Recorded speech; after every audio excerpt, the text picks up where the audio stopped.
Hello and welcome to another video on Back of the Net.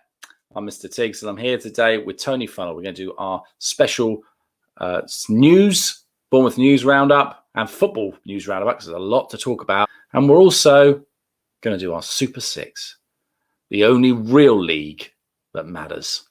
And I can't do it alone. I've got to do it with Tony Funnell here. And here he is. Hey, Tony, how are you? Hi. Very well, yeah, fine. Good. Tony, an interesting week in football. Who would have thought that Jose Mourinho can be fired from a job and it doesn't make the headlines because there's other football-worthy stories? What did you think watching it all unfold this week? Oh, crazy. Yeah, all based on money and greed, isn't it, really? Yeah. It's such a shame. I mean, and what makes me laugh is that two of the teams, Arsenal and Spurs, they've never even won a European Cup, have they? No. Champions League, European Cup, they've not won it. And there's teams that have won the European Cup, the old European Cup, and they've not been included in this Super League. So, no, it does seem very, very odd. And, you know, it's been interesting to see the fallout of it and the kind of the way people have responded to the idea of it. I mean, did you expect that, Tone? No. Well, I knew people wouldn't like it, but I was surprised how quickly it seems to have vanished. Yes, yeah, completely. And I thought to myself, I just, the thing I can't get out of my head is surely these owners would have known that there would be this kind of backlash. Yeah, I thought that myself. How did they think that people would just accept it? Yeah, it's a really odd thing, to say the least. And it's also, the whole thing is disrespectful to the history of European football. As we spoke very early on, Tony, that Jose Mourinho got fired and Eddie Howe, immediately his name is linked, talking about our old manager. He's also, I'm reading 3 articles probably a day about him and his possible move to Celtic, on and off, etc., etc. Newcastle as well. It's a lot to take in, isn't it? Like, suddenly he's, the hottest property. England and the 21s as well, he's been linked with. Have you heard any of this, Tone? Well, I actually saw on the internet today that he's been recommended for Southampton. Really? So I don't know if that's, whether Southampton or the manager, either of them want to change. But if one of them did, then he's the ideal replacement, I'm sure. Yeah, definitely. I think you're right. He could well be. I mean, would it feel weird for him going to, I know it's not Southampton Pompey like Harry did and vice versa, but would that be a weird thing for him, do you think? I know you played for both. Is there do players know about that there is let's say a mild dislike? Let's put it that way. I don't think there is, to be honest. No. Unless it's something that people want to build up. Yeah. The Southampton Pompey thing, I know. Yeah. I mean, but I was lucky. I scored every time I played at Pompey and I got hammered every time I scored. Yeah. Yeah, I remember scoring a goal once and I was straight up to the crowd like that, all the Pompey end. And I thought, yeah, good old Tony, big lad. When the whistle went, I was off the pitch as quick as I could. Yeah, I bet you were. Yeah, probably quicker than you'd run all game. Yeah, so, I mean, I don't think there'd be a problem with Eddie going to Southampton if it happened. No, I think all Bournemouth fans would really just want success for him. Yeah, and he'd be an ideal fit at Southampton. I think his philosophy would just fit in with Southampton quite nicely, yeah. And it's an easier commute, isn't it, than Newcastle or Celtic? Definitely, yeah. A lot better. Yeah. Speaking of celebrating goals, Tony, did you see the Bournemouth goals from the Millwall game? I did, yeah. Yeah, I haven't watched all the games, but I've watched the highlights and the goals. Bournemouth are doing a lot better now. I mean, I don't know how you feel. It looks to me, seeing like the goals and bits of play, that they're moving the ball a lot quicker forward. Yeah. And they're getting behind the opposition. But, Brooks is a great player, but we're also seeing the best from Danjuma Billing, and Solanke as well. And last night's goal that Billing and Solanke conjured up, well, I mean, that's top draw in the Premiership. Yeah. It was quality. Yeah, real quality. Did you see Asmir Begovic with an assist as well? Goalkeeper. I know, yeah, all that's out. right. Don't get many of them in today's game, do you? Yeah, but to be honest, it does change games when you can get that ball. Everyone wants to play the quick, slow it down football. Yeah. But if you can get that ball behind the opposition, rather than take so long, and then the opposition just go back and back, and then you've got 8 or 9 players behind the ball. If you can get it further forward quickly and get it behind them, it does cause a problem. Definitely.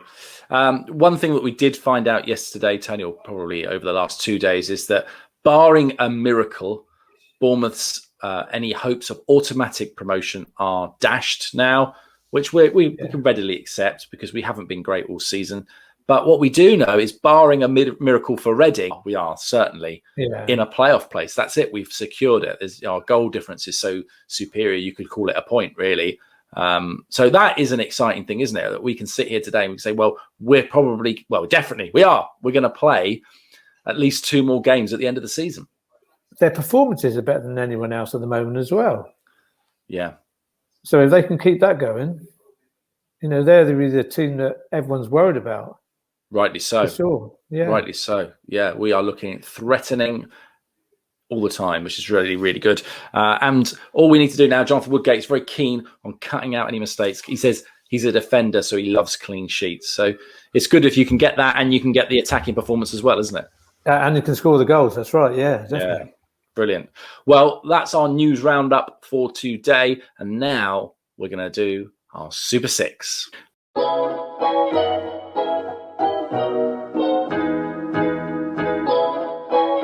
And we're going to have a little look now at our Super 6 league. Is that 4th, I see? Yeah, got up to 4th. Very good. If we go from 10th there, Andy McGivney, Michelle Rose, Sarah Murphy, Simon Seitz, I hope I said that right, Lewis Curtis, Stephen Wheeler, who we know very well, Tony Funnell, Brian Baxter, Mark Cole, and Jamie Dawson. Still doing well at the top there, those 3, aren't they? Yeah, I think Sarah Murphy also done us a favour.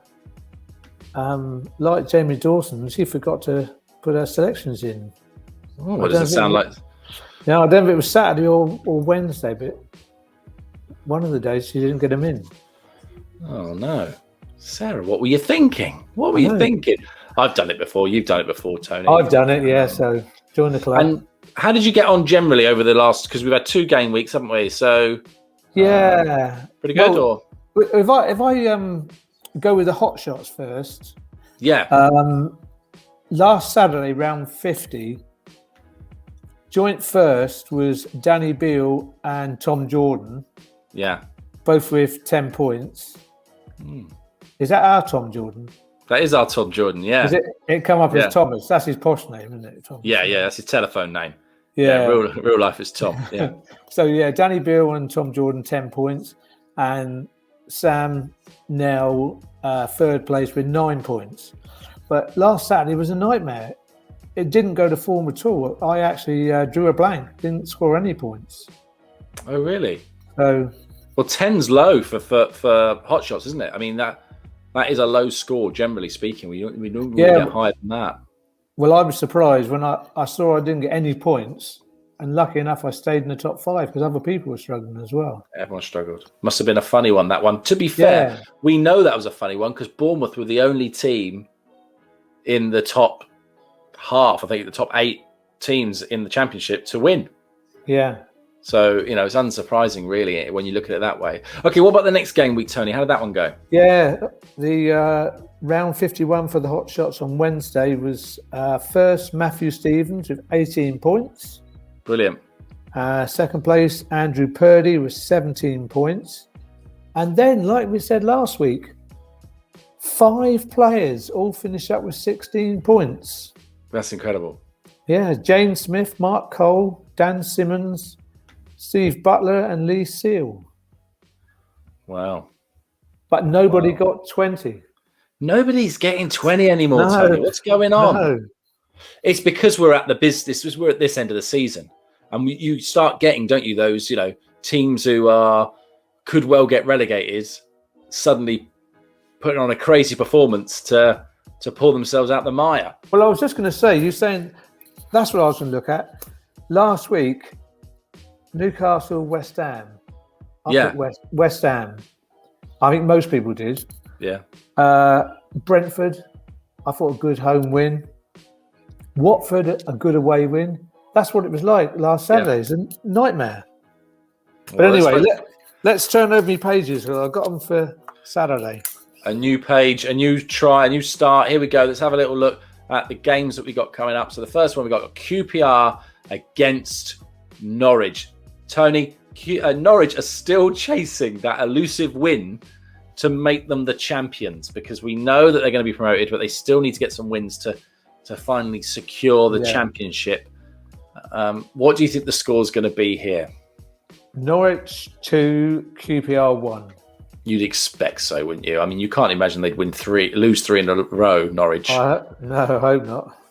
Then we got, it's the Watford against Millwall. Now, Watford have been playing very, very well. And Millwall, we played them the other day and did really well against them. But who knows? You never know what's going to happen, do you? I do. I'm going Watford 2, Millwall 0. Watford 2, Millwall 0. Okay, Tony. Hopefully. I think Millwall might do something silly. I don't know. I just think they might get something from that, a draw. Middlesbrough, Sheffield Wednesday. What do you think might happen? 2-1 to Middlesbrough. 2-1 to Middlesbrough. Sheffield Wednesday are trying really hard, aren't they? They are. Got to give them that. Barnsley, Rotherham. Now, there's another team. Rotherham, they've had to do all these extra games to fill in the ones that they'd missed. They're having a bit of a hard time at the moment. Playing Barnsley, Tony, how do you think this one will go? Yeah, I'm going Barnsley 2, Rotherham 0. Yeah. Very direct, Barnsley. I'm not sure if we want to catch them in the playoffs or not, really. Some of the guys aren't particularly... That's the one they sort of want to avoid. I think Swansea's the one that you want to hit. But then you never know on the day, do you? No. Forest against Stoke, Tony. This is a proper fixture, isn't it? Very championship-looking game. Yeah, 1-0 Forest. 1-0 to the Forest. They didn't get an invite to the European Super League, did they? Nottingham Forest. That surprises me. No, there you go. Yeah. Go on, Tony. 1-1. 1-1 for Derby, Birmingham, yeah? Yeah. Okay, and then we are down here. We've got to pick our golden goal time. What do you think? Yeah, 3 minutes. 3 minutes. I think that's the first time you've picked 3 minutes, Tony. Yeah, probably is, yeah. We're going to go head-to-head with Jeff, submit our entry, and Tony Funnell. That is done. Good. Well, I hope it's a good week for you, Tony. I hope it's a good week for everybody. Bournemouth, obviously, we've got an earlier kickoff this weekend, which... don't forget it. I think it's on Sky Sports, Tone. Yeah, it is, yeah. It's on Sky Sports, which is excellent. And I will be watching that. Will you be watching it, Tony Funnell? Yeah, I've got a foot in both camps, haven't I? Yeah. But the bigger foot's in the Bournemouth camp. So Bournemouth 2, Brentford 1. Bournemouth 2, Brentford 1. And if you would like to make a prediction, please do so below. We've still got some mugs to give away. We'd love to give one to you. So make a prediction below and also tell us who's going to score the first goal. So score prediction and the first goal scorer. It might not even be a Bournemouth player. Who knows?